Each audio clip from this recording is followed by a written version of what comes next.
Zepto 5,900 crore rupees का loss कर रही है, फिर भी 8,000 करोड़ रुपीस का आईपीओ ला रही है। मुझे समझ नहीं आ रहा ये मैडनेस है या मास्टर स्ट्रोक। सवाल सही है, क्योंकि सरफेस पर देखो तो कंपनी पैसा जला रही है। FY26 में लगभग 5,900 करोड़ रुपीस का लॉस हुआ और फ्री कैश फ्लो भी नेगेटिव 4,300 करोड़ रुपीस। तो फिर इन्वेस्टर्स इतने एक्साइटेड क्यों हैं? क्योंकि दूसरी साइड भी देखो, सिर्फ 2 साल में रेवेन्यू 4,400 करोड़ रुपीस से 22,600 करोड़ रुपीस पहुंच गया, नियरली 5 टाइम्स की ग्रोथ। और कस्टमर्स वो कितने हैं?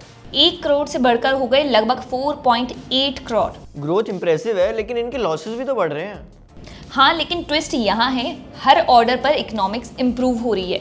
कॉस्ट पर ऑर्डर 158 रुपीज से 127 रुपीज आ गया। एबिटा लॉस पर ऑर्डर 136 रुपीज से गिरकर 78 रुपीज। मतलब जहाँ जेप्टो पहले हर ऑर्डर पर 136 रुपीज का लॉस कर रहा था, वहीं अब ये लॉस घटकर हो गया 78 रुपीज। स्केल के साथ बिजनेस एफिशिएंट हो रहा है। लेकिन ब्लिंकिट और इंस्टामार्ट भी तो यही कर रहे हैं। और यहीं जेप्टो का इंटरेस्टिंग एंगल शुरू होता है। जेप्टो सिर्फ ग्रोसरी डिलीवरी कंपनी नहीं रहना चाहता, वो क्वाइटली एक high margin advertising business build कर रहा है। FY24 में एड रेवेन्यू सिर्फ 49 करोड़ रुपीस था, जो FY26 में 1,636 करोड़ रुपीस तक पहुंच गया। जानते हो क्यों? क्योंकि जेप्टो पर कस्टमर ऑलरेडी शॉपिंग मोड में होते हैं, इसलिए ब्रांड्स को यहाँ एड्स देना ज़्यादा इफेक्टिव लगता है compare to normal digital ads. यही वजह है कि FMCG कंपनीज रैपिडली अपना ad budget quick commerce platforms की तरफ शिफ्ट कर रही हैं। पर ब्लिंकिट और इंस्टामार्ट के कंपैरिजन में जेप्टो कहाँ स्टैंड करता है?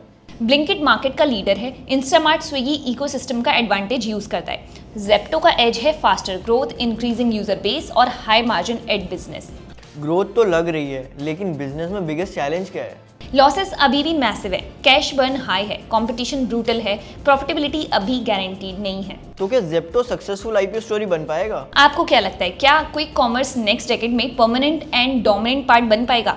अगर हाँ, तो जेप्टो ने खुद को फ्यूचर के स्ट्रॉन्गेस्ट प्लेयर्स में क्लियरली पोजीशन किया है। लेकिन ध्यान रखना, ये long term high conviction play है और ग्रोथ के साथ वैल्यूएशन भी इक्वली इंपॉर्टेंट होगा। Investment in the securities market is subject to market risks. Read all the related documents carefully before investing.